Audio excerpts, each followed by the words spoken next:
Our story today begins in Hale City in Saudi Arabia, with a young man named Mohammed Salame Al-Sakri. The story took place in 2007. Mohammed Al-Sakri, who is currently 41 years old, said that in 2006, just 1 year before the story you will hear, he managed to get a job at one of the industrial companies located in the city of Ras Al Khair, an industrial coastal city approximately 900 kilometers away from Hale. Mohammed Al-Sakri, still unmarried and with 8 brothers covering for him back home, made a bold choice. He would take a job far away. For 2, maybe 3 years, he would devote himself to work, secure his financial future, then return to marry and finally settle into the life he dreamed of. The factory stood in a sprawling industrial city, distant, challenging, but full of opportunities and hundreds of fellow workers to share the journey with. October 2006 marked the beginning of Mohammed Al-Sakri's journey in one of the city's factories. Every morning at 7, he would step into his workday, not leaving until 5 p.m. But when the shift ended, his real escape began, sitting by the Arabian Gulf next to a water pumping station lost in the horizon. At first, this routine felt magical. A generous paycheck by day, and by night, nothing but the whispers of the waves and the calm of the sea. Until one evening, he brought along some wood, settled into his familiar place, and resolved to stay late by the sea. There, in the stillness and darkness, he lit a fire, brewed his tea, and let the silence wrap around him. Back then, Mohammed Al-Sakri was still living in near solitude, with no true friends in that place, only co-workers, nothing deeper. At sunset, he settled down, struck a match, and fed the fire with dry wood, the crackling flames casting long shadows. He switched on an old radio, its static giving way to the familiar voice of the local broadcast. Remember this, my friend, never before had he lingered this long or found himself wrapped in such eerie solitude. And then, at the very moment night fell, through the weight of silence, he heard it, the slow, deliberate steps of someone drawing near. He turned around to see who it was, but no one was there. Mohammed recounts, "I shifted in my seat, eyes back on the fire and the sea. Then shock struck me. A man sat across from me, the fire burning between us. A shiver ran down my spine. But then I reminded myself, I was in the heart of an industrial city, surrounded by hundreds of workers. Surely he was just another laborer, and I simply hadn't noticed him approach, so I greeted him. 'Welcome, brother. I didn't hear your salam. Did you greet me?' He was dressed like a desert nomad, with flowing robes protecting him from the scorching sun, and a veil hiding more than half of his face. But when I asked him why I hadn't heard his greeting and leaned in to see, dread washed over me. The man seated beyond the fire, his face, or the part that showed, was made of smoke. A man's form, yes, with full attire, no matter how odd. Yet his visible face seemed like swirling white smoke, and his eyes glowed the color of fire. Despite the fear clutching my chest, I told myself it was merely an illusion, born of the fire's blaze between us and the heavy smoke swirling all around. I gathered my strength and said again that I had not heard him return my greeting. Then the man spoke, his voice low and strange. 'If you hear the waves warning, beware. Darkness has teeth and it strangles strangers.' I said to him, 'Well said,' and I concluded he was human, and I possibly imagined that his face was made of smoke. The man remained silent, turned his back on me, and just looked at the sea. I mean, he changed his posture and just turned and stared at the waves, nothing more. I muttered to myself, what a night to share it with a lunatic. He doesn't greet as normal people would do, doesn't speak, and instead throws out strange, unsettling poetry. So I told him, 'Brother, I'm sitting right here. If you'd like, come have some tea.' But the moment I finished the sentence, I heard a faint rustling behind me, stones shifting under some unseen weight. I whipped around, but there was nothing, and when I looked back to the spot where he had been, he was gone without a trace. At first, I caught a glimpse of a face forming in the smoke. I told myself it was just my imagination, but then, within seconds, a man's figure dissolved right before my eyes. It didn't feel like a good sign, so I left the fire behind and headed back to the place where I usually slept. I kept telling myself no harm done. It was nothing but a trick of the mind, just something I imagined. As for the man, he came and left so quietly that I barely noticed. I told myself he must be just an ordinary person, someone whose presence escaped my attention and whose departure slipped by just as unnoticed. That's what I kept repeating in my mind. He was just a man. I got busy with work for a few days until one late night I decided to sit again, this time by a fire I lit in a spot different from my usual place. There I was, sitting by the sea, the fire burning warmly in front of me, my tea close at hand, everything peaceful.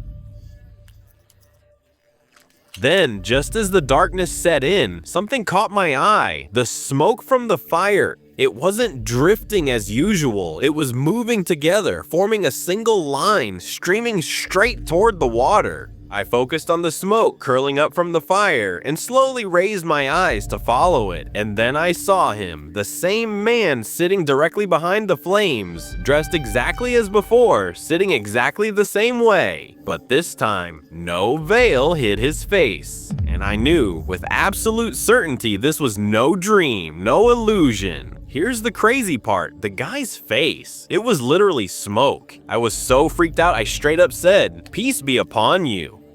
I actually greeted this thing. I kept my eyes wide open, stunned, while he just stood there, in silence, staring at me for a few seconds. Then he finally broke the silence and said, "I am Sa'il bin al-Attati, I am a poet." And before you jump in the comments like, "Why'd you drop his real name?" Don't worry, that wasn't his real one. My friend, this is just a modification of the name, nothing more, nothing less. This name is derived from the real name, Sa'il bin al-Attati. This is not a real name at all. The important part is that this man said, "I am Sa'il ibn al-Attati, and I am a poet." The moment those words left his mouth, I didn't wait for him to finish. I stumbled back, stood on my feet, and ran without listening to anything else. Because what I saw was impossible. A stranger with a strange name, dressed like any ordinary man, yet his face was made of smoke and he spoke. I told myself God knows what I witnessed. Maybe he was a man, maybe just an illusion, but no, he could never have been an ordinary man. Anyway, what I had firmly decided was that I would never return to that place. So I left the fire behind, abandoned my spot, and ran until I reached my home. My face twisted with terror, fear written in every step. One of my coworkers, Hamdan Wadi, called out to me. "Hey, boy, what's wrong? Why are you running like that? You look terrified. Say the name of God." I caught my breath and said, "I seek refuge in God." I swear it looked like I saw a demon by the sea, a real one. Its face was made of smoke, and I can't even describe it. The whole thing was so bizarre I couldn't think straight. I just ran.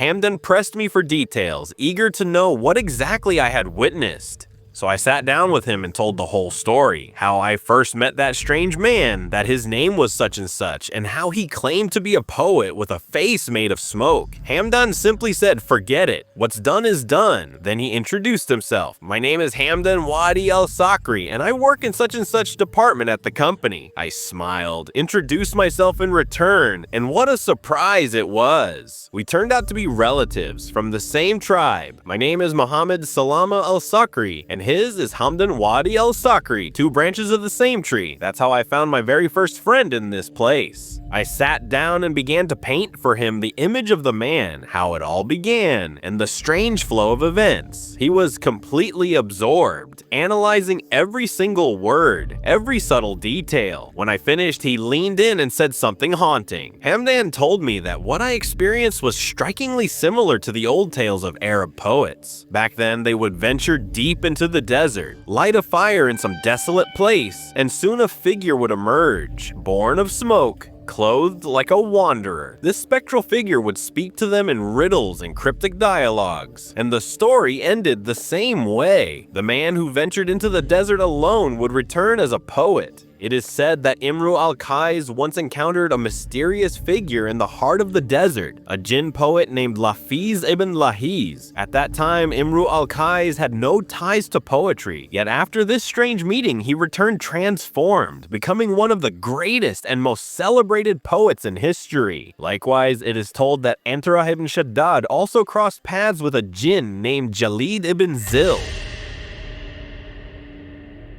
It was never a hidden truth. The great poets themselves confessed that their brilliance was not theirs alone, but a gift from a mysterious companion they met in the desert's emptiness. Some of these companions even outshone their poets in fame. The pattern was always the same. The poets would venture into certain hidden places, strike a pact with the jinn, and from that moment on, their tongues flowed with poetry. If you dig deeper into this subject, you'll stumble upon dozens of strange pieces of evidence pointing to the same story. Now, back to the tale. Hamdan tells Muhammad what's known about this strange type of jinn. They say it takes the shape of drifting smoke, and at times it dresses as a lone desert traveler. At other times, it shows itself as nothing but smoke. But always, its body is smoke, and its eyes burn like fire. Given the shadows and the mood of the place you were in, it could well have been such a jinn that revealed itself to you, the kind of encounter that might ignite your soul, and perhaps make a poet of you. Muhammad Salama al-Sukhari, the storyteller, turned to Hamdan and said, "Boy, are you serious? Let's assume what you're saying is true and it really happened back then, just as you claim. But think about it, out in the desert or in other places like Wadi Abkar, while we are here in an industrial city filled with hundreds of people, it makes no sense at all. If it were real, surely someone among the workers would have seen it, spoken about it, and the whole city would have heard of it by now." I was stunned when Hamdan told me that this city was actually known as the capital of the jinn. Because of all the bizarre incidents that happened here, people literally started calling it the City of Ghosts. For a long time, it was completely abandoned. Nobody lived here at all. It wasn't until some companies came along, offering huge salaries and incredible wages, that life slowly returned to a place that had once been nothing but an empty, haunted shell. Muhammad, the man in this story, was hearing these words for the very first time. Surprised, he said, "But I've never seen or heard anything strange, except for that one man." Hamdan replied, "Fine then, just take a walk around the factories at night. You'll come back convinced that this city is haunted by jinn and demons." That very night, Muhammad al-Sukhri wandered around the workers' housing where he lived. To his shock, he really began to hear eerie voices, and stones were being hurled at him from unseen places. A chilling dread gripped him, leaving no doubt in his mind. The city was indeed haunted.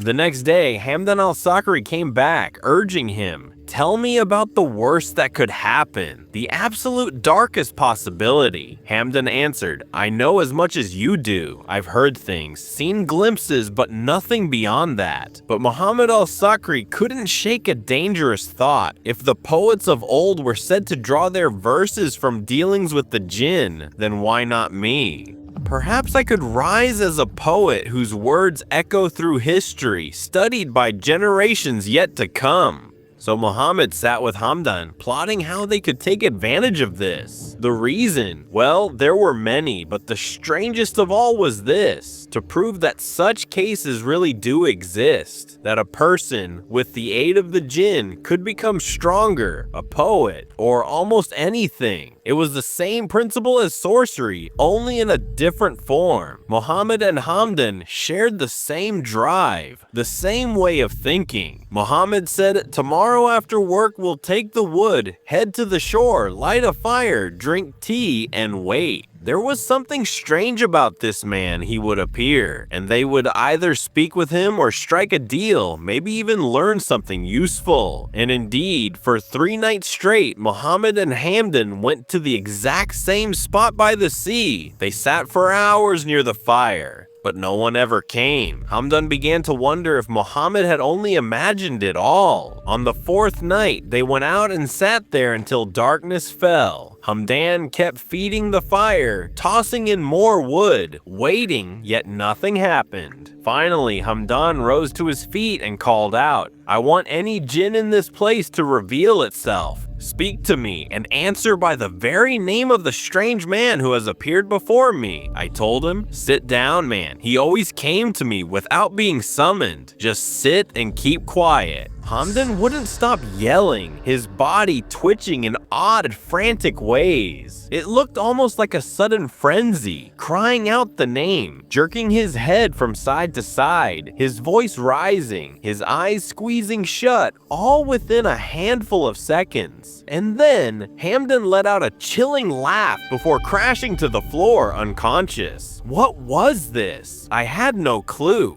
The moment I saw him, I hurried to his side. His body was scorching hot, hotter than anything I had ever felt. Without thinking, I hoisted Hamdan onto my shoulders and sprinted back to the dorm. I told his friends what had happened. Hamdan had collapsed and passed out. Panic spread instantly. A doctor was summoned, but nothing seemed to bring his fever down. For 3 relentless days, the heat clung to him, until at last he had to be taken to a public hospital in Dammam. What I later discovered was chilling. When Hamdan finally regained consciousness, he wasn't the same. He had lost his mind completely. After that strange incident, no one knew anything, neither about what really happened, nor why Hamdan's condition had changed so drastically. He had been perfectly normal, until suddenly he wasn't.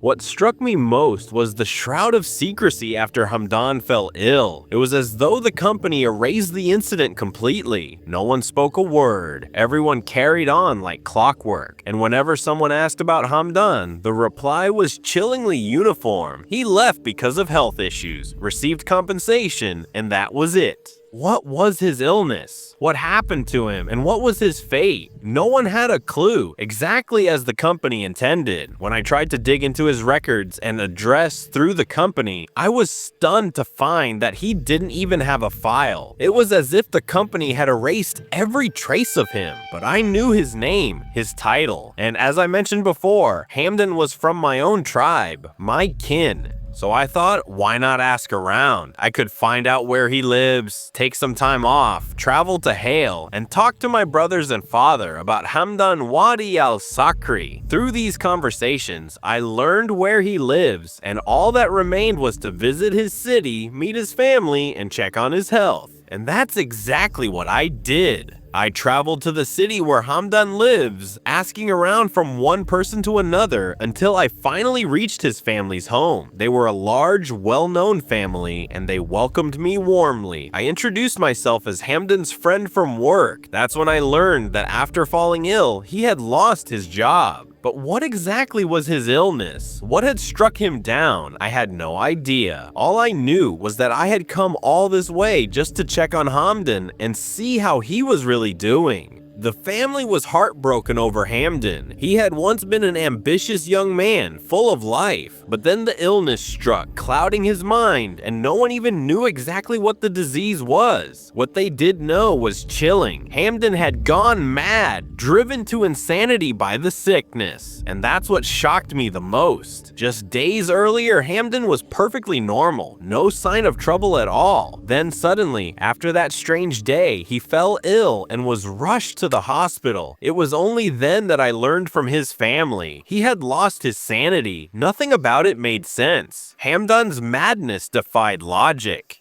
I told myself, maybe if I share what happened, I could reveal a reason, perhaps the very reason behind Hamdan's condition, and who knows, maybe they could find a solution. So, I sat down with Hamdan's father and his brothers and told them everything that had happened from the moment I arrived to the moment Hamdan fell ill. They were shocked. They couldn't believe how Hamdan could think that way. I also explained the company's role, how they erased all his information and covered up his health condition. This could mean that the company has encountered this situation before and is covering up to protect itself. Sure, it's their right as a company, but it's also a shady move. Maybe they knew something, or thought they knew. In reality, their son started calling out to Jinn, collapsed to the ground, convulsed, and eventually lost his mind. Officially and logically, the company isn't responsible. Hamdan hadn't eaten or drunk anything that could have caused this. The important thing is, I told Hamdan's family everything and decided to quit the job to protect myself. I had actually seen some truly strange things with my own eyes. This all happened at the beginning of 2007. I went to the company, ended my contract, and went back to my life.